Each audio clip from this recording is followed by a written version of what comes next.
Monsieur Pierre Conat, président de l'Union nationale des combattants.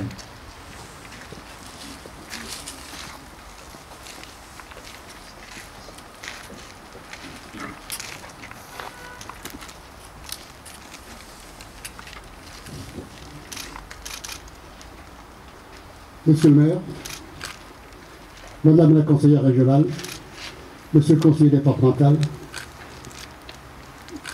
monsieur le délégué de l'association patriotique, messieurs les colonels, monsieur le capitaine des pompiers, mesdames et messieurs les élus, mesdames et messieurs les représentants des autorités civiles et militaires, le président de l'association patriotique et leur porte-drapeau, mesdames et messieurs. Tout d'abord une explication. Certains ont pu s'étonner de voir, je ne vais pas saluer le moment de la sonnerie aux morts de la Marseillaise.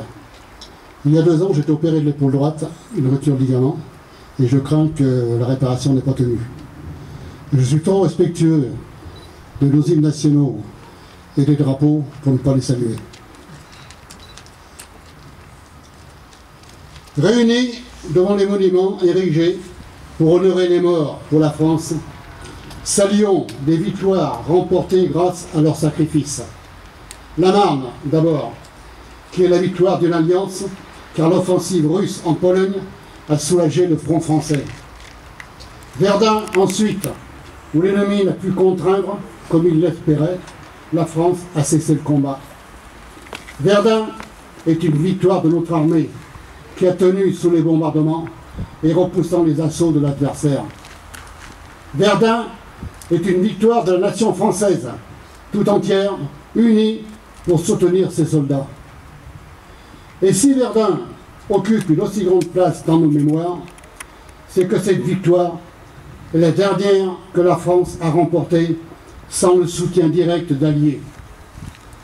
En 1918, et plus encore en 1945, nous avons partagé la victoire avec d'autres plus puissants que nous.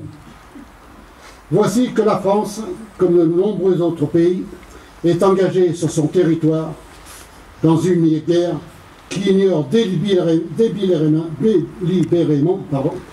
tous les principes humanitaires pour s'attaquer aux êtres sans défense.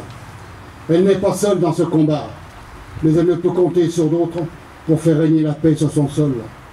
Face à cet ennemi qui espère nous soumettre par la terreur et nous opposer son idéologie totalitaire, affirmons les qualités qui ont permis à notre pays de vaincre en 1918.